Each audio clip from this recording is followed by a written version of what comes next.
परमेश्वर गुरुरेव परब्रह्म तस्मै श्री गुरवे नमः। ओम नमो भगवते वासुदेवाय। श्रीमद्भागवत गीता যথাযথ গীতা অথ ষষ্ঠ অধ্যায় শ্লোক নাম্বার 24। সংকল্পপ্রভাবান কামংস্তত্তা সর্বানশেষতঃ মনসৈবেন্দ্রিয়গ্রামং বিনিয়ম্য সমন্ততঃ। অনুবাদ: অবিচলিত অধ্যবসায় ও বিশ্বাস সহকারে এই যোগ অনুশীলন করা উচিত। সংকল্পজাত সমস্ত কামনা সম্পূর্ণরূপে ত্যাগ করে মনের দ্বারা ইন্দ্রিয়গুলিকে সমস্ত দিক থেকে নিয়ন্ত্রণ করা কর্তব্য। সেই জন্য মানুষের উচিত যে সংকল্পজাত সমস্ত কামনাকে বাসনা ও আসক্তি সহিত সর্বদা ত্যাগ করে মনের দ্বারা ইন্দ্রিয় সমূহকে সর্বদিকে ভালো প্রকারে বশে আনা। তাৎপর্য হচ্ছে, যোগীকে দৃঢ় সংকল্প ধৈর্য সহকারে অবিচলিত থেকে যোগ অভ্যাস করতে হয়। একসময় সাধনায় অবশ্যই সিদ্ধি লাভ হবে। এভাবে আশাবাদী হয়ে ধৈর্য সহকারে এই পথ অনুসরণ করতে হয়। সাফল্য লাভে বিলম্ব হলে হতোদ্যম হওয়া কখনোই উচিত নয়। কারণ দৃঢ় সংকল্প নিয়ে যিনি যোগ অভ্যাস করেন তিনি অবশ্যই সাফল্য লাভ করেন। ভক্তিযোগ সম্বন্ধে শীল রূপ গোস্বামী বলেছেন, নিশ্চয়ৈর্যৎ তত্তৎ কর্ম প্রবর্তনাৎ সঙ্গত্যাগাৎ শতবৃত্তে সরবীর ভক্তি প্রসিদ্ধতি। আন্তরিক উৎসাহ, ধৈর্য ও দৃঢ় বিশ্বাস সহকারে ভক্ত সঙ্গে ভক্তির অনুকূল কর্ম সম্পাদন করে এবং কেবল সত্যগুণময়ী কর্ম সাধন করার মাধ্যমে ভক্তিযোগে সাফল্য লাভ করা যায়। এটা উপদেশ অমৃত থেকে 3 নম্বর থেকে নেওয়া হয়েছে। দৃঢ় সংকল্প সম্বন্ধে সেই চড়াই পাখির দৃষ্টান্ত অনুসরণ করা উচিত, যার ডিম সাগরের জলে ভেসে গিয়েছিল। একটি চড়াই পাখি সমুদ্রের তীরে ডিম পেড়েছিল, কিন্তু মহাসমুদ্রের দুর্বার তরঙ্গে সেই ডিমগুলি ভেসে যায়। অত্যন্ত ক্ষুব্ধ চিত্তে সেই চড়ুই পাখিটি তখন সমুদ্রের কাছে আবেদন করে তার ডিমগুলি ফিরিয়ে দিতে, কিন্তু সমুদ্র তার সেই আবেদনে কর্ণপাত করেনি। তখন সেই চড়াই পাখি সমুদ্রকে শুকিয়ে ফেলার সংকল্প করে তার ছোট্ট ঠোঁটে সমুদ্রের জল তুলতে লাগল। তার এই অসম্ভব সংকল্পের জন্য সকলেই তাকে পরিহাস করতে লাগলো। এদিকে সেই চড়াই পাখির কথা চারিদিকে ছড়িয়ে পড়ল। অবশেষে বিষ্ণুর বাহন পক্ষীরাজ গরুড়ের কানে সেই কথা পৌঁছালো এবং তার ছোট্ট বোনটির জন্য সহানুভূতিতে তার হৃদয় ভরে উঠল। তিনি সেই ছোট্ট চড়াই পাখিটিকে দেখতে সেই সমুদ্রের তীরে এলেন। গরুর চড়াই পাখির এই দৃঢ় সংকল্প দেখে মুগ্ধ হয়ে তাকে সাহায্য করবার প্রতিশ্রুতি দিলেন। তারপর তিনি সমুদ্রকে আদেশ করলেন চড়াই পাখির ডিমগুলি ফিরিয়ে দিতে, আর সে যদি তা না করে তাহলে তিনি সেই চড়াই পাখিটির কাজটি সম্পাদন করবেন। সে কথাও তিনি সমুদ্রকে জানিয়ে দিলেন। সমুদ্র তখন ভয় পেয়ে চড়াই পাখির ডিমগুলি ফিরিয়ে দিল।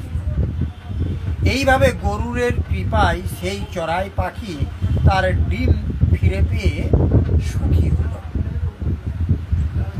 তাহলে এখানে এই লোকশিক্ষা গল্পের মাধ্যমে কি বোঝাতে চাইল, যে আমার দ্বারা আপনার দ্বারা অসাধ্য মনে হলেও ভগবানের যদি ইচ্ছা হয় তাহলে সে কার্য সম্পূর্ণ হওয়া সম্ভব। তেমনি যোগ সাধনা করে, বিশেষ করে কৃষ্ণ ভাবনাময় হয়ে ভক্তিযোগ সাধন করাকে ভীষণ কঠিন বলে মনে হতে পারে, কিন্তু অত্যন্ত দৃঢ়তার সঙ্গে ভক্তিযোগের অনুশীলন করতে থাকলে ভগবান অবশ্যই সাহায্য করবেন। কেননা যে নিজেকে সাহায্য করে ভগবান তাকেও সাহায্য করে।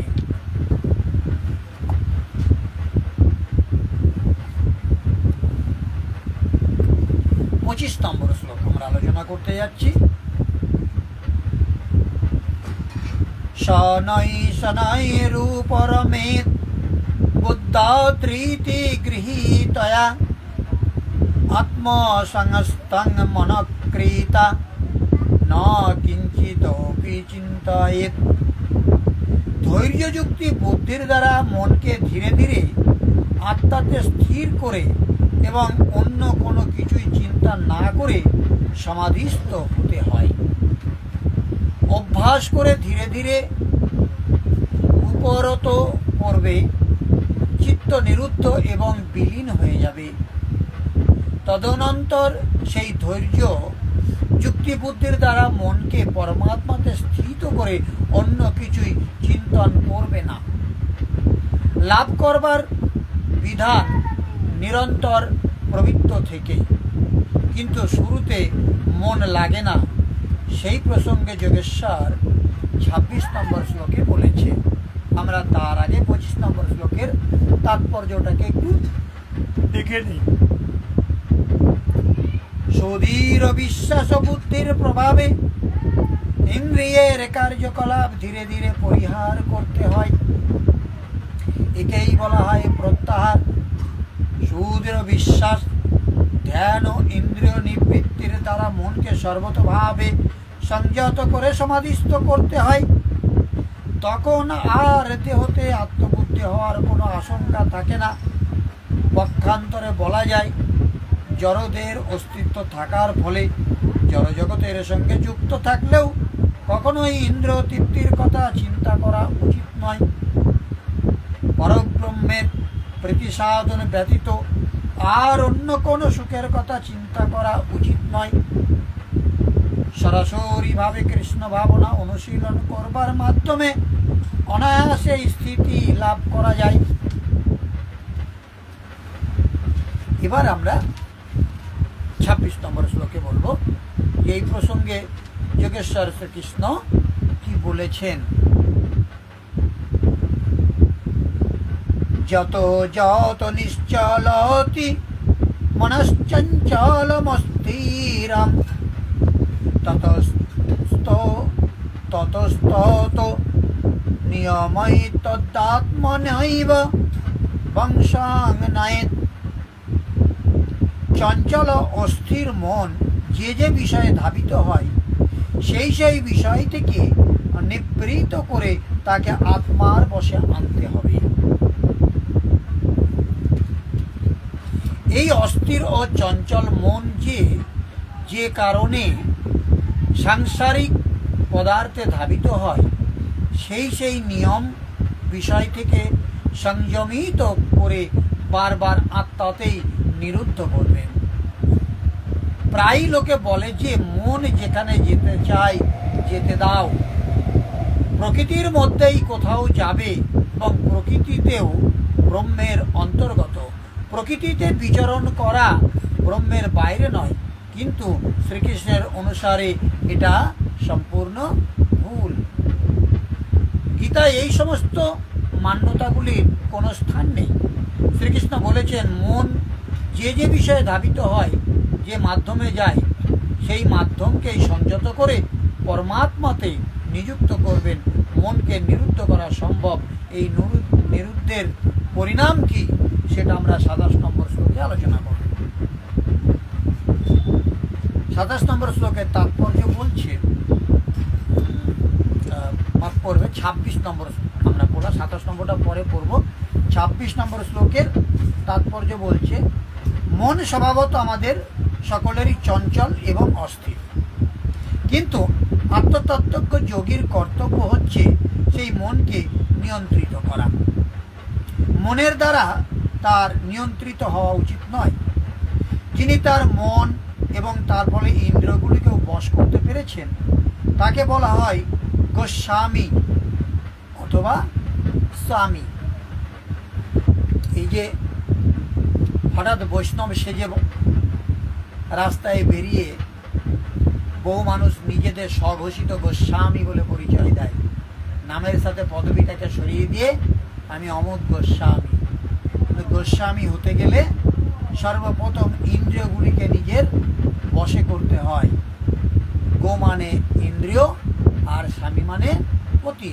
তাহলে ইন্দ্রিয়ের পতি যদি আমি হই, ইন্দ্রিয়গুলোকে যদি আমি নিয়ন্ত্রণ করতে সক্ষম হই, তবেই আমি গোস্বামী, নচেত নই।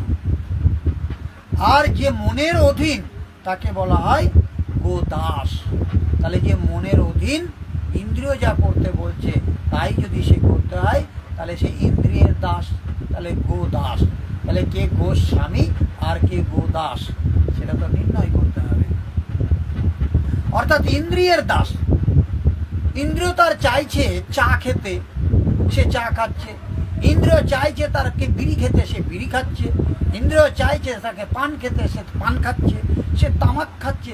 ইন্দ্রিয় কোনো কিছুই সে ত্যাগ করেনি। ইন্দ্রিয় চাইছে বলে সে মাছও খাচ্ছে, অথচ নিজেকে গোস্বামী বলে পরিচয় দিচ্ছে। সেই গোস্বামী কখনোই নয়, সে গোদাস, ইন্দ্রিয়ের দাস। ইন্দ্রের বিধিবিধানের মানদণ্ড সম্বন্ধে একজন গোস্বামী ভালোভাবেই জানে। অপ্রাকৃত ইন্দ্র সুখে ইন্দ্রগুলি ঋষিকেশ অথবা ইন্দ্রের পরম অধীশ্বর ভগবান শ্রীকৃষ্ণের সেবায় নিয়োজিত থাকে। বিশুদ্ধ ইন্দ্রিয়ের দ্বারা ভগবান শ্রীকৃষ্ণের সেবা করাই হচ্ছে কৃষ্ণ ভাবনা। ইন্দ্রগুলিকে পূর্ণরূপে বশ করার সেটি হচ্ছে প্রকৃষ্ট পন্থা। আর সবচেয়ে বড় কথা হচ্ছে সেটি যোগ সাধনার পরম সিদ্ধি। এর পরিণাম কি? 27 নম্বর শ্লোক বলছে, প্রশান্ত মনসং যোগিনাং সুখমুত্তমম উপৈতি সন্তরজসং ব্রহ্মভূতম কল্মষম। তাহলে ব্রহ্মভাব সম্পন্ন প্রশান্ত চিত্ত রজগুণ প্রশমিত নিষ্পাপ হয়ে যার মন আমাতে নিবিষ্ট হয়, তিনি পরম সুখ প্রাপ্ত হন। যার মন পূর্ণরূপে শান্ত, যিনি পাপ মুক্ত, যার রজগুণ শান্ত হয়ে গেছে, ব্রহ্মের সঙ্গে একীভূত, এইরূপ যোগী সর্বোত্তম আনন্দ লাভ করেন, যার থেকে শ্রেষ্ঠ কিছুই নেই। এই প্রসঙ্গেই তিনি আবার পুনরায় আলোচনা করলেন। কি আলোচনা করলেন? না, জড়কলুষ থেকে মুক্ত হয়ে ভগবানের অপ্রাকৃত সেবায় সর্বতভাবে নিয়োজিত হওয়াকে বলা হয় ব্রহ্মভূত। মদ্ভক্তি লভ্যতে পরাম, শ্রীমদ্ ভাগবতে গীতাতের 18 নম্বর অধ্যায়ের আর 54 নম্বর শ্লোকে এটা প্রতিপন্ন করা হয়েছে। ভগবানের চরণারবিন্দে মন স্থিত না হওয়া পর্যন্ত ব্রহ্মভূত স্তরে অধিষ্ঠিত হওয়া যায় না।